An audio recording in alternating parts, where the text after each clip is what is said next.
In this episode, we're talking about buying a home with good feng shui in mind.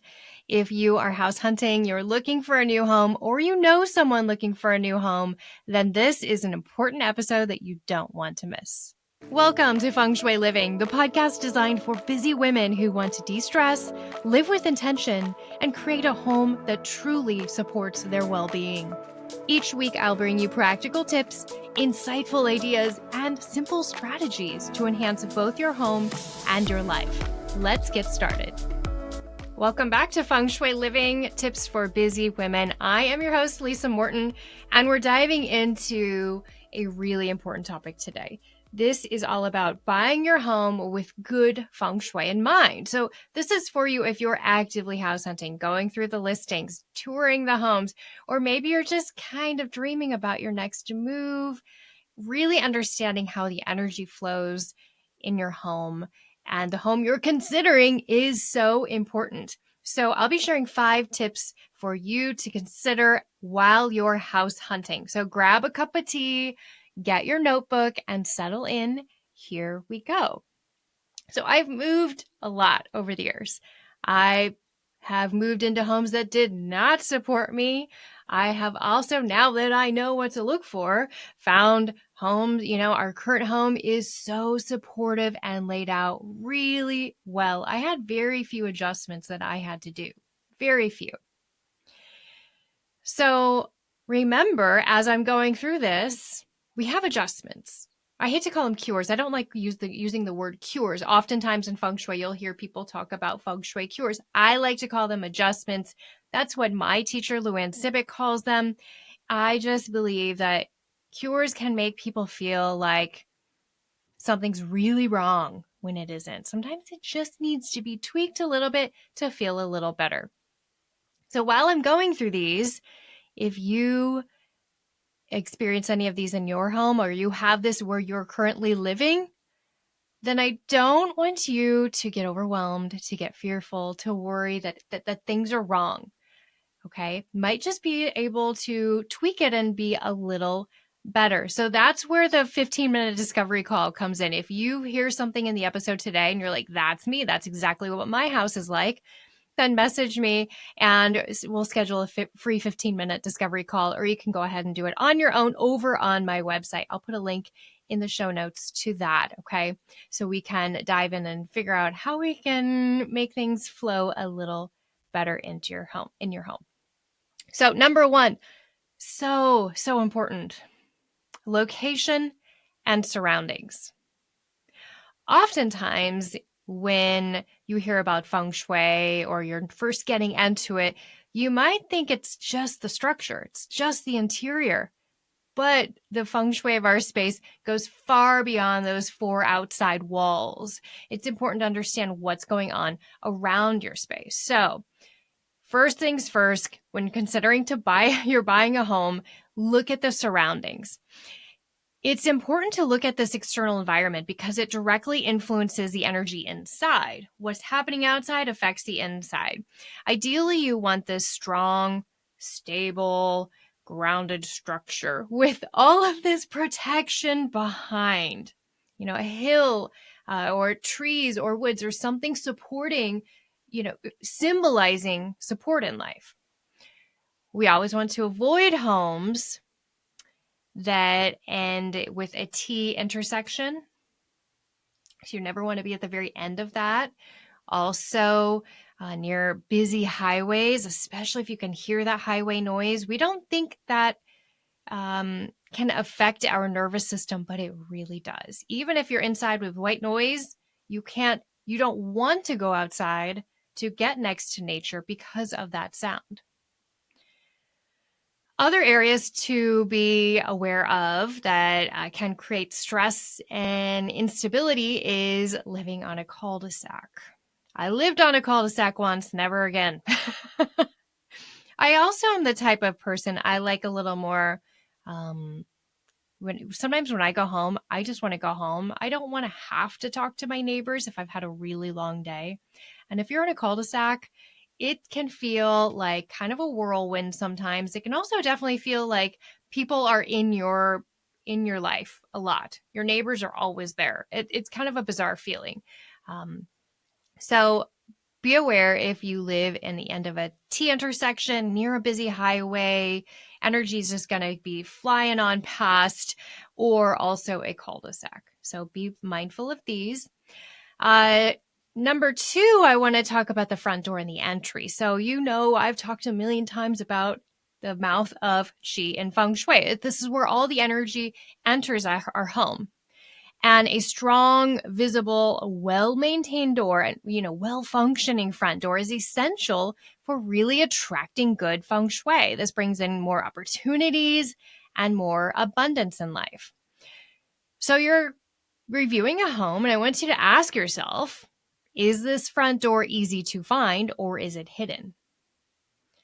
A home with an inviting, clearly defined path, entrance, walkway brings in positive energy to flow in, while a neglected door that's maybe hidden by shrubbery or an obstructed entrance, hidden back behind, can really create a lot of blockages in your life. You might feel really stuck with getting new opportunities.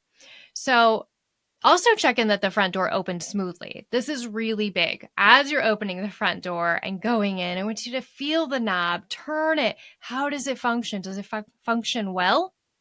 I mean, of course, that you can tweak. You can get a new door. You can have the lock replaced, whatever.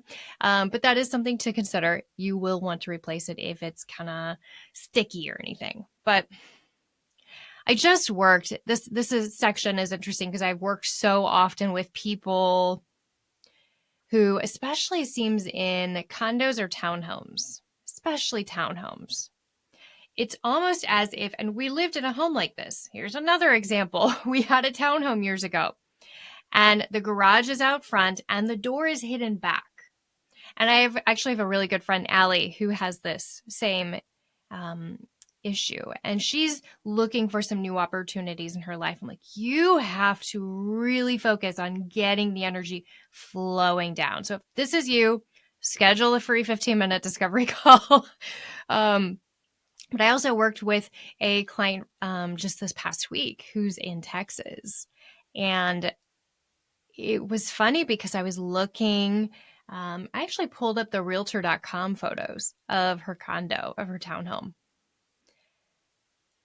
And it was so bizarre. It was almost as if you literally couldn't see the front door. It looked like a side door, a back door. It felt hidden. When if you were looking at it, your eye goes directly to some French doors that open off the dining room, and then a balcony with doors above.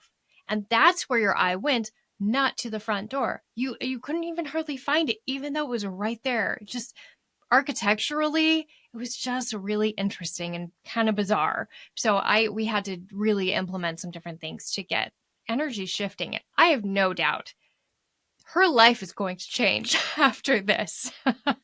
So make sure your front door is well visible to anyone walking by, driving by, or energy in general. So let's move on to number 3, and that's the floor plan and really energy flow. So next, I want you to look at the overall floor plan of the home. So you might be touring and walking through thinking, oh, this is so fun. Look at that cute light fixture. Look at, this great wall color, or we have to repaint this wall color. As you're going through touring a home, of course, I want you to take in those things, right? Because what you're surrounded by, it could be a big project. It could not be a big project. You need to be aware of what's going on as far as materials, finishes, colors, and things like that. But I also want you to, and maybe this is after you go tour the home, stop at a coffee shop and get a cup of coffee, cup of tea, and sit for a few minutes and really think about the layout. You might even want to sketch it out if the agent doesn't have a floor plan drawn up or they don't have any type of builder's drawings. But sketch it out and look at it. Look at it. I always say, think about energy flowing like water. It follows the path of least resistance. How is it going to flow? Where do you think it flow? Now, ideally, the easiest, best home to Feng Shui is really a more square or rectangular shape. So we really want to avoid these funky U shapes or homes that have really excess room off to one side, or we want it generally balanced. Now, again, there are things we can do to bring this back into balance. So don't think you're doomed. That's not it, but just be mindful. You also want to avoid homes where the front door is in alignment with the back door. While the front door brings everything in, right? Money, opportunity. The back door being directly in line means it's heading straight on out. So you might be bringing in a lot of money, but you're also just sending it back out, paying bills, paying whatever. Okay, so we went over location and surroundings. We went over the front door and entry, and then the floor plan and energy flow. Remember thinking of it like flowing like water throughout. And then number 4 is so important. It is the bedroom and your sleeping position. So if you're not sure of bedroom feng shui, I will link to an episode in the show notes. But generally, a few things to remember is when you look at the master bedroom, number 1, does it feel calming and restful? Maybe you'll have to repaint it. Maybe you'll have to do something decorative, take a wild wallpaper off. But also look at the arrangement. Where would you place your bed? Is there a good, solid place to place the headboard so that your body is sleeping in the command position, this powerful position that makes us feel comforted, protected, and also allows our body to rest? Where is the bathroom? Is there a bathroom door from that sleeping position? And then also make sure that you're not looking directly at the door, it's opposite your feet. I've seen that a lot lately. That is not going to bring good sleep. All that energy rushing down, say, a hallway, coming right at your body. That's actually called corpse position in Feng Shui. So we don't want that. So be aware of how you'd arrange your furniture moving in. All right, now let's move on to section number 5, natural light and air quality.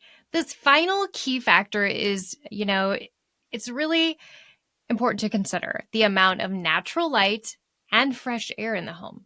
Good feng shui really relies on the home feeling vibrant and alive and refreshed with a lot of natural elements at play. You want to look for a home with ample sunlight. It's bright, it's well lit throughout. As you're walking around, there aren't dark hallways, dark corners. Again, we can make adjustments to these and lift the energy if needed. But pay attention also to airflow. Does it feel stale and stagnant? Stuck air can really create stagnant, stuck energy. So good homes with good ventilation are ideal. Now, when I say ventilation, it means windows that will open easily, that you'll enjoy having open, not necessarily airflow as in ceiling fans. So ceiling fans are actually something we want to avoid. And in a lot of homes, that's the default. In the bedroom, they slap up a ceiling fan. The builder, whoever, adds a ceiling fan. And I get it's nice to have air flowing and just get, especially warm nights. But ceiling fans are not considered good feng shui. It brings kind of a heavy, oppressive energy. It's literally slicing through the air. They're called blades, and you're sleeping under a blade spinning around above your body. If you think about it, you're like, oh yeah, that makes sense. So again, if this is you, reach out. Make sure you have plenty of natural light and plenty of opportunity to bring in fresh, cleansed, refreshed, wonderful air.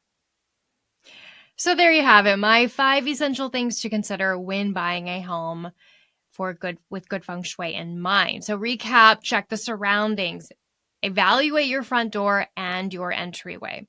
Ensure a smooth, rather square or rectangular floor plan if possible. That just makes it easier.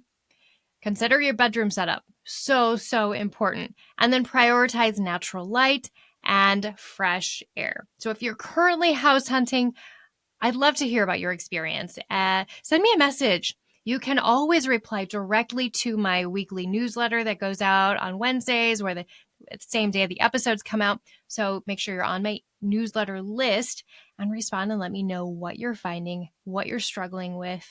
And you can also find me at Pure Living with Lisa Morton on Instagram and send me some notes there. I would love to help you in any way possible.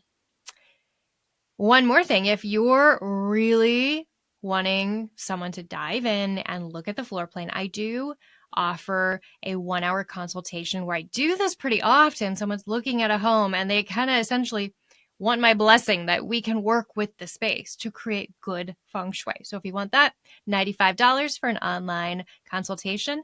I will review the floor plan and tell you what you need to know and what you need to be prepared for if you purchase this home. Well, thank you for tuning into today's episode. If you found this helpful, please subscribe, leave a great review, and share this with a friend who might be house hunting also. Until next time, happy house hunting, and I wish you so much harmony, abundance, and good energy in your day. See you next time. Special thanks to our sponsor, Elevated Living School of Holistic Design and Feng Shui. For more information, head over to the show notes.